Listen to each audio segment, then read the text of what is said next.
Hey, kumusta ka mong tanan din ha sa BJMP, Giholngan City, or bisan asang dapita ka mo na minaw. Karon ani ako sa Malalod na nag-video. So, init og jutay apan ang panahon dili makapahunong sa atong ministry. Nalipay kog dako nga nakapauli dinhi karon, pero dali laning pagpauli karon. So dinhi ako nag-video sa among balay sa Malalod. Sa dili pa kita magsugod, mangumusta ko kamong tanan akong gipangumusta dinha, mga tawo nga naminaw sa video. Okay, sa dili pa kita magsugod, atong hangyon ang Ginoo nga mag-uban kanato karon. Amahan namon langit nun, daghang salamat sa panahon nga kami makatuon gihapon sa imong pulong nga mao'y suga sa among kinabuhi. Ginoo, hinatpot ang Holy Spirit, ang Espiritu Santo mao'y magagiya kanamo karon. Sa ngalan ni Jesus, Amen. So, sa last video nato, katunga sa chapter 16 ang atong gitunan. Sa atong nahibawan na nga ang chapter 16 maoy pinakakatapusan nga kapitulo sa libro ni Marcos. Sa atong gitunan sa usang lesson nato, atong i-review nga si Jesus gilansang dito sa cross tungod sa atong mga sala. Kung kinsa katong mutuo ug musalig sa iyang gihimo dito sa Kalbaryo, adunay kinabuhi nga walay katapusan. So, akong basahon ang chapter 16 para ato nang matapos ang chapter 16, matapos na nato ang librong Marcos, and then we will go to another book, chapter 16, sa paglabay sa adlong igpapahulay. Si Maria Magdalena, si Maria nga inahan ni Santiago, o si Salome na malit og mga pahumot aron idihog sa lawas ni Jesus. Sa atong nabawa na walay cremation sa unang panahon. Ang kadaghanan butangan nila og pahumot para makabisita sila within 3 days. Walay imbalsamo dito. So, og versikulo 2, og sayo kaayo sa Domingo sa buntag misubang ang adlaw. Miadto sila sa lubnganan. Sa ilang pagpanglakaw, nag-ingnanay sila. Kinsa may atong paligiron sa bato aron pag-abli sa lubnganan. Kay ang ilang lubnganan sa unang panahon, butang ag bato, kuiba lang. So para walay iro mga lain nga mukaon sa body, ilang butang dako kay bato. Ang problema, dako kayong bato, duha ka tonelada. So nagproblema sila. Unya sa pagtan-aw nila dito sa kuiba, ilang nakita nga naligid na ang bato nga gitabon sa lubnganan. Og sa pagsulod nila sa lubnganan, nakita nila dito ang usa ka batanong lalaki. Naglingkod siya sa tuo sa daplin og nagsulob og puting sapot nga taas og nangalisan sila. Ang ilang nakita anghel, wala na ang atong Ginoong Jesucristo. Apan miingon siya kanila ang anghel, ayaw kamo kahadlok. Nangita kamo kang Hesus nga taga Nazareth, ang gilansang sa cross, iyag yung gisugrado, taga Nazareth, gilansang sa cross. Wala na siya dinhi, nabanaw siya. Tanawa ang ilang gibutangan kaniya. So gipakita gyud sa anghel nga ang atong Ginoong Jesucristo wala na sa lubnganan, nabanaw na siya. Mingon siya, lakaw, versikulo 7, hinuon kamo og suginli ang iyang mga tinunan. Lakip na si Pedro, nga si Jesus naguna kaninyo sa Galilea, didto inyo siyang makita sumala sa iyang gisulti. So naghatag og ang anghel og mensahe nga si Jesus moadto sa Galilea, nga ang iyang mga disipulo magkita ditong dapita. Busa, nanagan sila sa ilang pagpanggula gikan sa lubnganan. Tungod sa kakulba o kalisang, wala sila manulti kang bisan kinsa kay nahadlok man sila. Human mabanaw si Jesus, daghang relihiyon sa kalibutan nga dili motuo nga si Jesus mabanaw. 1/4 sa population sa kalibutan dili motuo. Ang ilang giingon nga ang gilansang sa cross dito dili si Jesus, lain. Ilipat lang sila. Apan sa atong pagbasa karon kita mutuo nga si Jesus nabanhaw dito. Wala sila nagpabilin sa Kalbaryo. Wala siya nagpabilin. Daghang mga leadership din sa kalibutan karon, pero patay sila. Ang ato lang leader nga si Jesucristo ang nabuhi. Versikulo 9, human nabanhaw si Jesus sayo sa unang adlaw sa simana. Mipakita siya pag-una kang Maria Magdalena, kaniadto gihingalan ni Jesus ang 7 kayawa nga diha sa maong babaye. Unya milakaw si Maria og gipahibalon niya ang iyang mga kauban nga nagsubo og naghilak. Sa pagkadungog nila nga si Jesus nabuhi ug nga si Maria nakakita kaniya, wala sila motuo. Ang mga disipulo nga suod ni Jesus, wala sila motuo. Bisan karon daghang mga taong dili motuo, sila wala gyud sila makatuo. Kay wala may taong nabanhaw. Kulang sila pagsalig sa atong Ginoo. Versikulo 12. Humani ini mipakita si Jesus sa laing paagi ngadto sa duha kanila samtang naglakaw sila padulong gawas sa syudad. Namalik sila og nanugilon uban sa uban apan wala sila tuuhi. So daghang mga disipulo nila wala motuo sa nga si Jesus mabuhi, mabanaw. Kay apan giingnan na sila ni Jesus nga mabanhaw siya. Pero wala gyud nila tuohi nga mabanhaw siya. Versikulo 14, sa katapusan mipakita si Jesus sa napulog usak dinunan samtang nangaon sila. So atong tan-awon nga sila na sa usa ka balay nagtago sila, nangaon, nahadlok sila nga sila usab ang patyon. Ang tanan sirado, pultahan, bintana sirado. Dito sila nangaon. Unsa may natabo? Sa katapusan, mipakita si Jesus sa napulog usa ka tinunan samtang nangaon sila. Unsay gihimo ni Jesus? Gisaway niya sila tungod sa ilang pagkakulang sa pagtuo, kulang sa pagtuo o pagkagahi og ulo. Wala malipay si Jesus nga sila dili mosalig umutuo. Kamo usab, dong bilang tubig. Kamo usab, aduna bay posibilidad nga walay pagtuo. Dili kita mo salig ni Jesus, mosalig kita sa atong relihiyon, apan dili kita mosalig ni Jesus. Posible ba nga ikaw ako gahi og ulo, bisag nakadungog na ta, dili gihapon mo tuo? Aduna bay posibilidad nga kita gahi og ulo usab?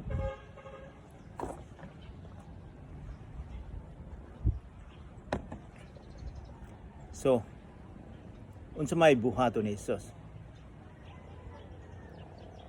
Versikulo 15, miingon siya kanila, kini ang dako kayong sugo ni Jesus sa ilaha ug sa imuha ug sa ako. Bantayan ninyo kung unsa ang gisugo ni Jesus. Miingon siya, panglakaw kamo. Bisag nahadlo kamo, bisag gahi ang inyong ulo, bisag kulang kamo sa pagtuo, si Jesus misalig yapon niya. Miingon siya, panglakaw kamo sa tibuok kalibutan. Og unsa may purpose, unsa may tuyo nga iyang gisugo ang iyang mga disipulo.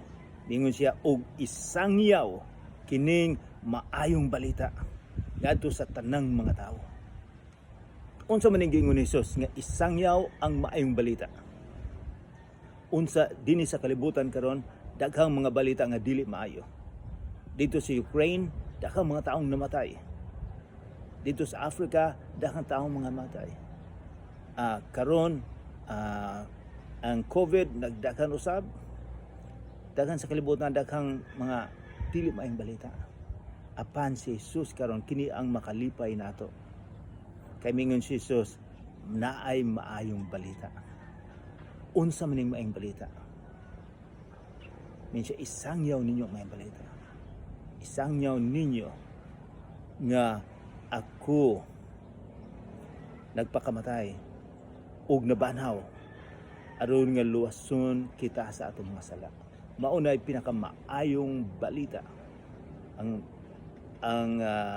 pagsugo mga more than 2,000 years ago. Apan kining sugo dili lang sa ilaha, kundi sa imuha ug sa ako nga isangyaw ang maayong balita. Nganong nakaabot man ang Christianity dinhi sa Pilipinas? Kaya ang mga disipulo nagsangyaw sila sa maayong balita o ikaw ako nakadungog usab. Tungod sa sugo, tungod kay mituo sila sa sugo ni Jesus. Naibalo ba mo?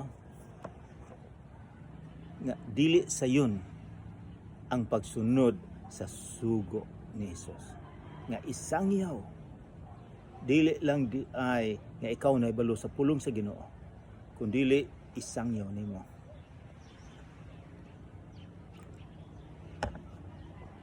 Dili imo ding sultian ang mga tawo nga duol nimo, ang imong pamilya, ang imong bana, ang imong asawa, ang imong silingan. Imong isultian sila sa maayong balita. Apan unsa may atong himuon? Unsa may efektibo nga sa imong pagsangyaw sa maayong balita kung ang imong ugali, ang imong kinaiya dili maayo?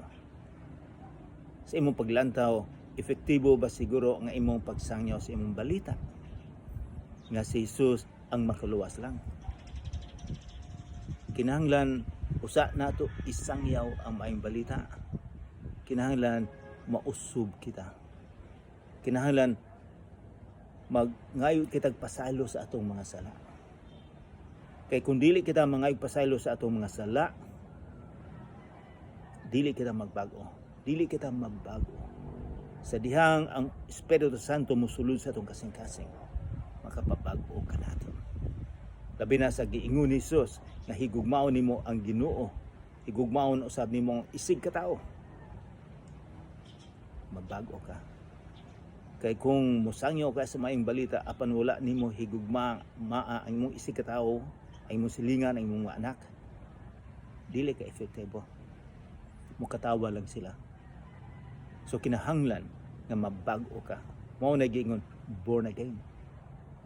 Kay ikaw mabago ang imong kinaiya, makapasaylo ka, aduna kay pasensya. So mao na nga efektibo kaayo kung ikaw magbago. Efektibo ang imong pagsulti sa kalibutan sa imong mga tao nga duol kay nimo. Ang apan naibalo kita nga adunay mga opposition kung musulti ka sa maayong balita. Adunay posibilidad nga katawuan kanila, biay-biayon kanila, posible usab nga dagmalan. Nahibalo ba mo nga ang 11 ka disipulo sa ilang pagsabwag sa maayong balita, silang tanan gipatay.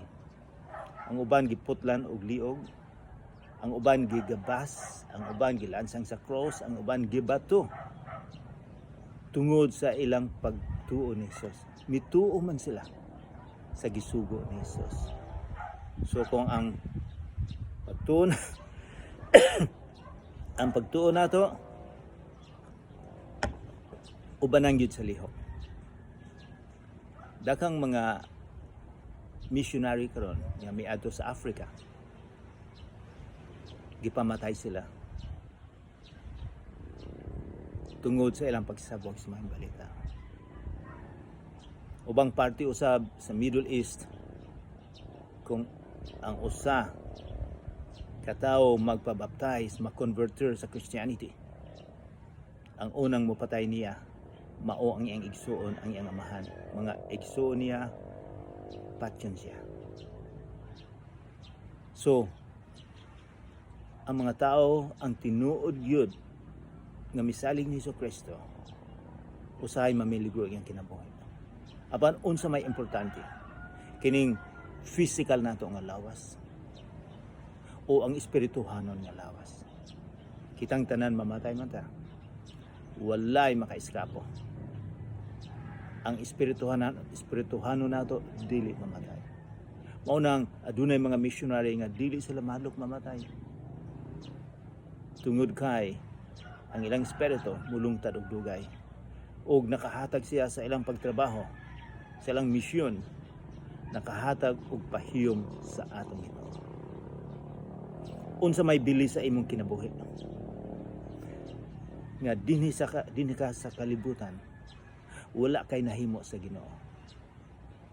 Guys, tan-aw ninyo, hinumdumi ni unsa may imong himuon sa imong kinabuhi, unsa may worth, unsa may bili, unsa may halaga sa imong kinabuhi kung wala kay nahimo alang sa atong Ginoong Jesucristo. Naa kay maghappy-happy lang kanini sa kalibutan, apan wala di mo gipa-happy-happy ang Ginoo. Ang kinabuhi nga physical dinhi sa kalibutan dali lang kaayo. Ang espirituhanon mulungtad og dugay. So ang sulti ni Jesus nga kinahanglan sundo nato atong isabwag ang maayong balita nga si Jesus ang manluluwas. Wala na laing manluluwas kundi ang atong Ginoong Jesucristo lang. Kay siya lang nag-offer sa iyang kinabuhi dito sa Kalbaryo. Wala na laing makapasaylo ka nato. Ang simbahan dili makapasaylo nato. Ang atong Ginoong Jesucristo lang. Kung mosalig kita sa iyang gihimo dito sa Kalbaryo.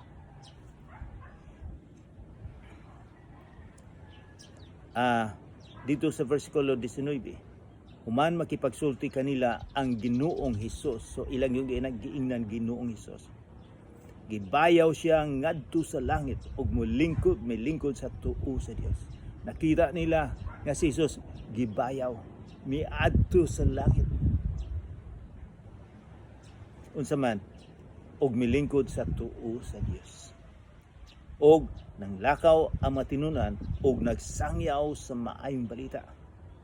Sa tanang dapit, itabang gayud kanila ang Ginoo og nagpamatuod sa ilang giwali, pinaagi sa paghatag kanila gahom sa pagbuhat og ilahanan.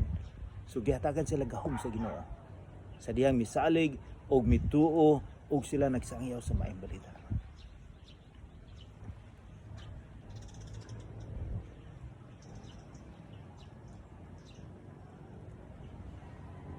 Versikulo 9, nangadto dayon versikulo